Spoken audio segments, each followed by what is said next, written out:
Jati. Jadi peran beliau ini kan di Cirebon ini kan sangat luar biasa dan berpengaruh. Mungkin Mas Nasir bisa menceritakan bagaimana peran beliau di masa itu dan sampai sekarang ternyata masih dianggap sebagai seorang ulama besar mungkin ya Pak. Ya, jadi peran Sunan Gunung Jati dari mulai dia datang ke Cirebon, khususnya Jawa Barat. Sebelum ke Jawa Barat juga Sunan Gunung Jati pernah ke Palembang, pernah ke Gujarat, dan akhirnya itu memang mencari sesuatu tempat yang boleh dikatakan itu cocok dengan karakter dan masyarakatnya pada saat itu, dan dipilihlah bahwa di Gunung Jati ini sebagai tempat padukuhan atau tempat pesantren pada saat itu untuk mengembangkan suatu misi dakwah penyebaran agama Islam pada saat itu. Dan peran Sunan Gunung Jati pada saat itu juga disambut oleh Majapahit, Pajajaran dengan tangan terbuka, karena memang mengajarkan syiar Islam pada saat itu juga tidak bertentangan dengan norma ataupun kearifan lokal pada saat itu.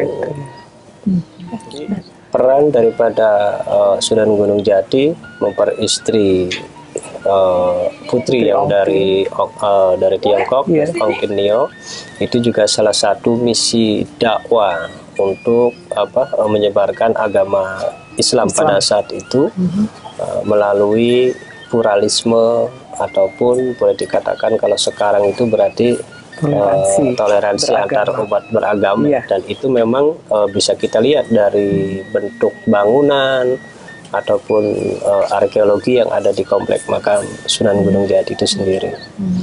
Jadi Sunan Gunung Jati dalam dakwahnya itu dia mengemban misinya itu Ar-Rahman sama Ar-Rahim.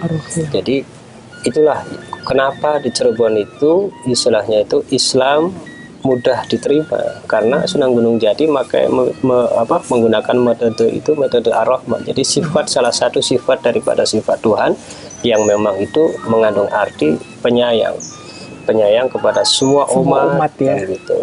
Dan tanpa membedakan suku, tanpa membedakan latar belakang. Gitu. Ya, kita berharap dari pemerintah dengan adanya katakanlah benda cagar budaya, itu tuh perhatian yang lebih.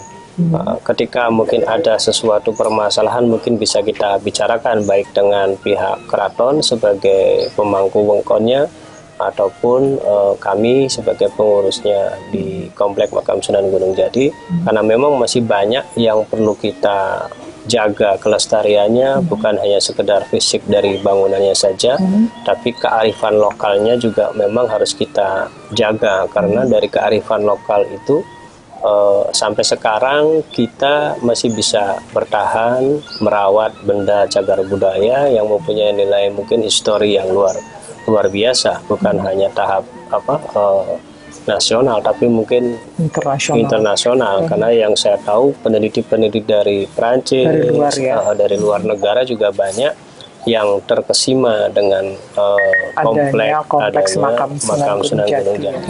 Mbak Yovita ini adalah salah seorang yang terlibat dalam revitalisasi cungkup makam Sunan Gunung Jati yang ada di Cirebon. Karena kan kalau revitalisasi mungkin tidak akan ada mungkin 10 tahun sekali atau 20 tahun sekali, karena keterbatasan dana juga dari pemerintah ya. Jadi memang dari pengurus makam yang ada di sini itu melaksanakan pemeliharaan dengan cara swadaya ya, walaupun mungkin juga ada kontribusi dari pemerintah kabupaten setempat itu untuk dana pemeliharaan, tapi saya rasa juga tidak cukup untuk memenuhi semua kebutuhan yang ada di makam Gunung Jati ini ya, pemeliharaan di sini gitu. Mungkin bisa menghubungi CSR dari perusahaan-perusahaan yang ada di Cirebon, udah dilakukan?